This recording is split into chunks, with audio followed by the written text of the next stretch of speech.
Queridos irmãos, queridas irmãs, esse vídeo é de número 420, a questão de número 7, a Gênese, sinais dos tempos, capítulo 18. Então, quando fala sinais dos tempos, os fanáticos, eles se prendem aos cataclismos, né? Aos tsunamis, maremoto, terremoto, os fanáticos. Mas no sentido assim, olha, eles se prendem nesses cataclismos de uma forma fanática, de uma forma como se Deus, através desses fenômenos naturais, quisesse enviar, mandando-nos um aviso, como se Deus estivesse punindo a humanidade, julgando a humanidade.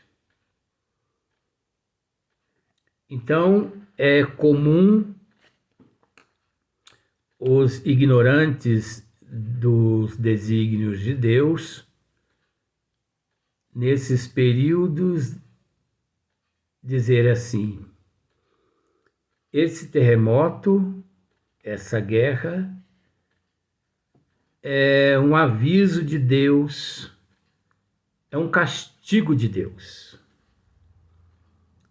Esse Covid é um castigo de Deus, é uma punição de Deus. Não deixa de ser sinais dos tempos. Sinais no sentido de reforma íntima. Sinais no sentido de transformação moral. Sinais no sentido de que acabou-se a mordomia. Séculos e séculos teve o indivíduo oportunidade de se reformar, desfrutando-se dessa terra maravilhosa, através das reencarnações. Mas não quis ele, e assim agiu na corrupção, transgredindo as leis do Criador. Por isso, cessa-se aquele ciclo onde, ao deixar o corpo físico, aquele indivíduo ele é degradado para um outro planeta primitivo. E aqueles que aqui na Terra fizeram por merecer, permanecerão, não só auxiliando o progresso, como também recebendo o progresso daqueles espíritos que de outros sistemas aqui estão reencarnando. Então, de certa forma, não existe castigo de Deus. É necessário,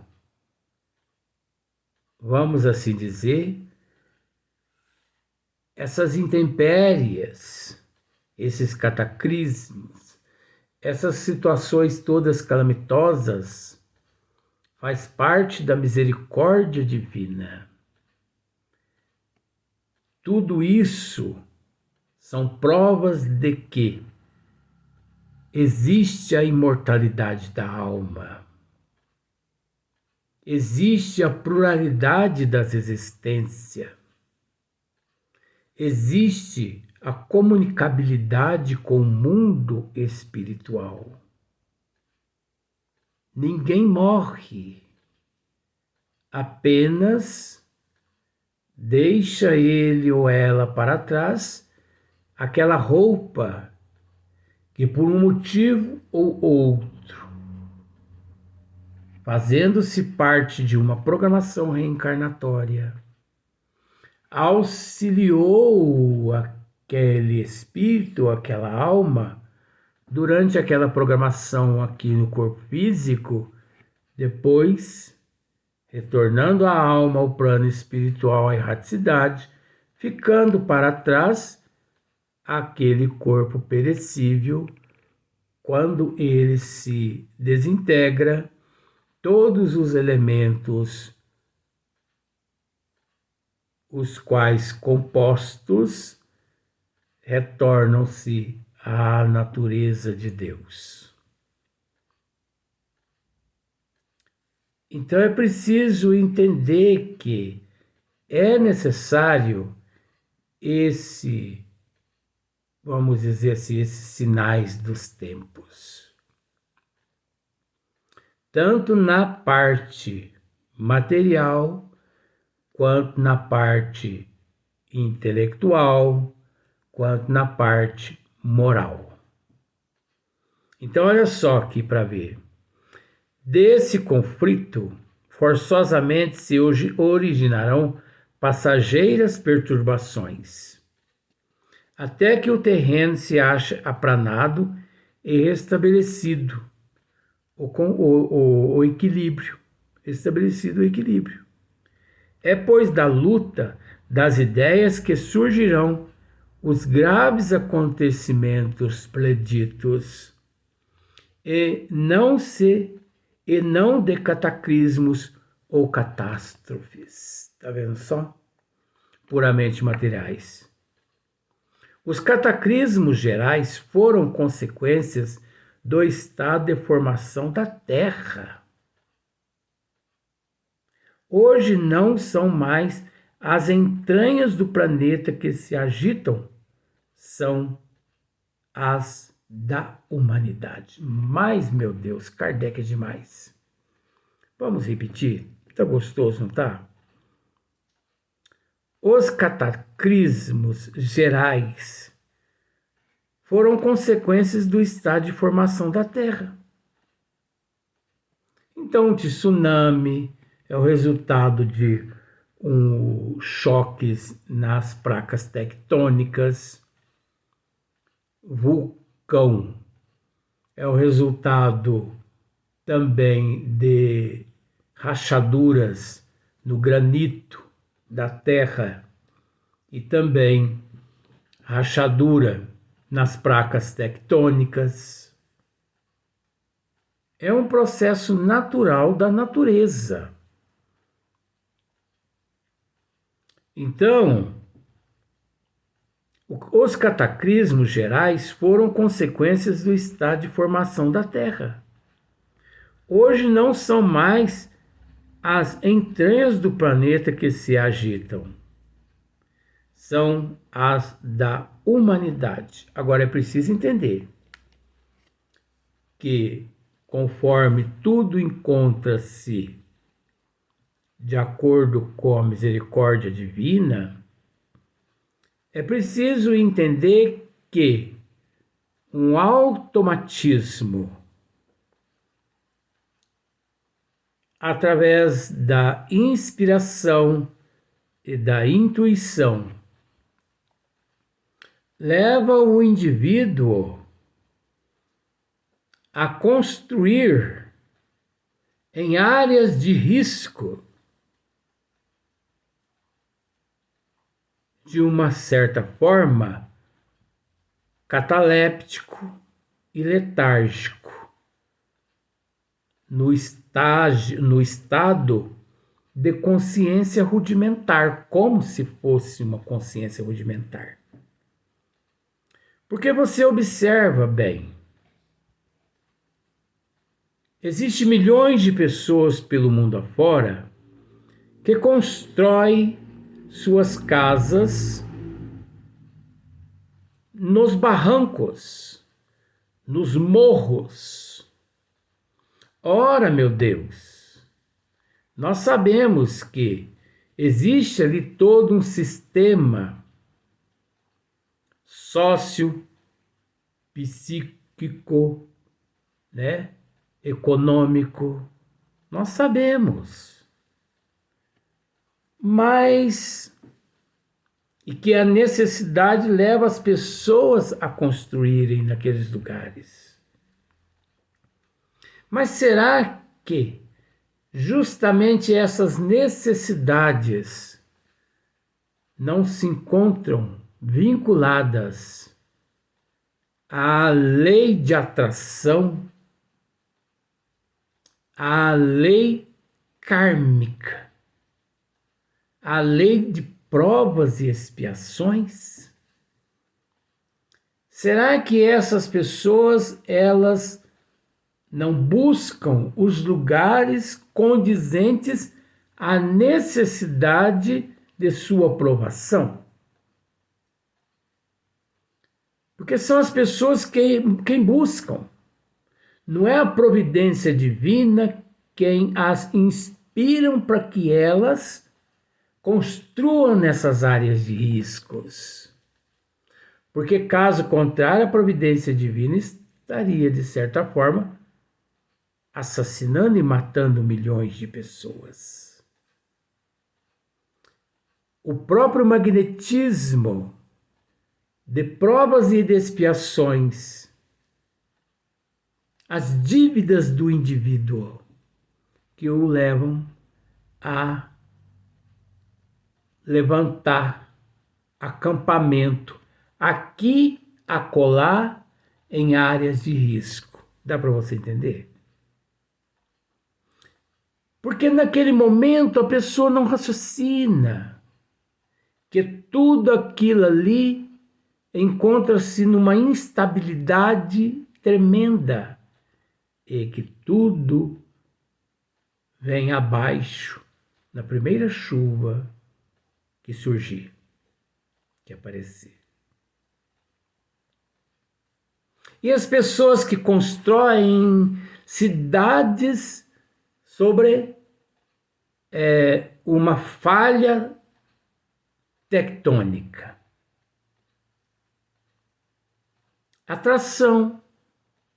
Não são os espíritos que as inspiram, de certa forma, a construir sobre aquela falha das placas tectônicas.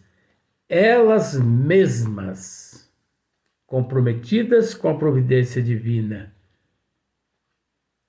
com a necessidade de passar por aquele resgate coletivo, elas mesmas ali se juntam, formando uma cidade. Quantos milhões de praias litorâneas que, devido ainda aos cataclismas aqui na Terra, cidades litorâneas desaparecerão do mapa. Foi Deus quem as colocou ali? Não. Foram os ministros de Deus? Também não. Elas mesmas que antes de reencarnar programaram se instalarem naqueles lugares de cataclismos, justamente para resgatar os débitos do passado nos acidentes coletivos, nas mortes coletivas. As torres gêmeas do World Trade Center. Não foi Deus quem as colocou ali, as pessoas. Não foi Deus. As torres gêmeas do World Trade Center, não foram construídas com a exclusiva finalidade de matar, vamos usar assim, aquelas centenas de pessoas que lá se sucumbiram. Mas as pessoas que se sucumbiram, elas fizeram parte em existências passadas de histórias e mais histórias que no plano espiritual elas se juntaram para que se reunissem ali naquele local através da lei de atração física, a lei de atração kármica. Tanto é que centenas de pessoas que trabalhavam nas torres gêmeas do World Trade Center, naquele dia perderam o avião, perderam a hora e não conseguiram ir trabalhar. Tem noticiário a respeito dessa história. Eu não estou aqui falando coisas, jogando papel no ventilador, não. Isso é um estudo muito sério. Depois, em casa, assistindo o noticiário, olha lá as torres gêmeas sendo pulverizadas. Meu Deus, se eu tivesse ido, eu teria morrido. Mas acontece que essas outras centenas de pessoas, elas não faziam parte daquele coletivo que tinham que passar por aquele processo. E como também milhares de outros acidentes coletivos no mundo, como nós sabemos na condição de espíritas, nós sabemos que não existe só as mortes coletivas, os resgates coletivos. Existe também os resgates individuais. Ou você vai me dizer que você não está passando por um resgate individual? Diga-me, com todo respeito. Você carrega no peito uma lacuna. Você carrega na mente diversos tipos de transtornos, uma insatisfação imensa, angústia, melancolia, ansiedade, depressão, medo disso, medo daquilo, ciúme, orgulho, egoísmo, inveja, avareza, arrogância. Isso tudo são monstros que nós trazemos, que aqui a nossa responsabilidade seria eliminá-los do nosso eu. Mas as fantasias e as ilusões aqui na Terra, o status, com todo respeito, ainda fala mais alto. E infelizes desses que se deixam levar por status, por fantasia, por ilusão, por gozo, por prazeres aqui da terra, da carne. Infelizes desses serão recambiados para outros planetas. Eu conheço tantas pessoas no Brasil que vivem graças sobrenome. Se é de família tal, são endeusados. Perante a sociedade, são tratados na luxúria.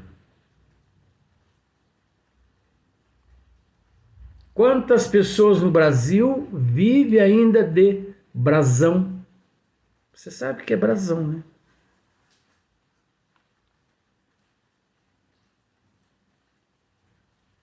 Então, onde essas pessoas querem chegar? Nós temos que entender que esses fatores também não deixa de ser sinal dos últimos tempos, sinais dos tempos a estas pessoas, porque estão preocupadas mais com os prazeres da carne do que com os desígnios de Deus. É preciso aprender a administrar.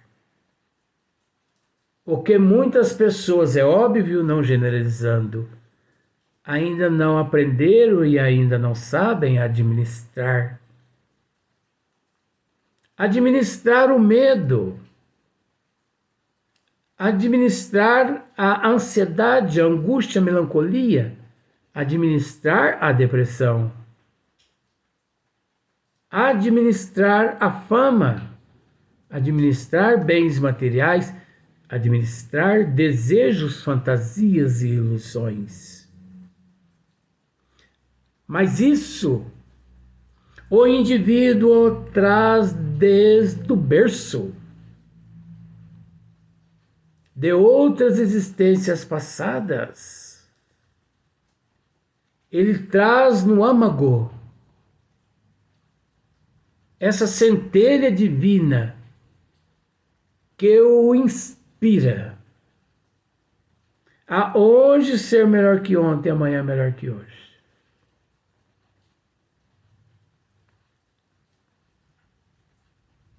É interessante, eu posso dizer, eu não sou lá exemplo. Mas é interessante como, por exemplo, meu pai, minha mãe, eles nunca deixaram faltar nada a os filhos. Em matéria de arroz, feijão, em matéria de alimento. Meu pai é um homem muito digno, muito honesto, trabalhador. Aquele ali, de acordo com o meu ponto de vista, aquele ali foi de fato um homem de verdade. Criou 8 filhos. Ninguém passou fome. Tinha dias que nós comíamos só abóbora, angu, mas não passamos fome. Ele era um homem responsável. Minha mãe nem se fala. Ao meu ver também é um espírito de luz, é uma campeã. Uma pessoa muito íntegra, muito responsável, sempre preocupada com os filhos, com a família, do jeito dela, mas ela está certa. Mas os nossos pais não proporcionaram aos filhos faculdade. Por que eles não proporcionaram? Porque não estava no script faculdade eles nos proporcionar. A responsabilidade deles foram apenas nos colocar no corpo físico, aqui na Terra. E o resto, vocês se viram, né? Como se diz ditado. Mas, vamos dizer assim, por todos nós trazermos de vidas passadas boas índoles, graças a Deus, nenhum filho matou, nenhum filho roubou, nenhum filho se perdeu na vida mundana.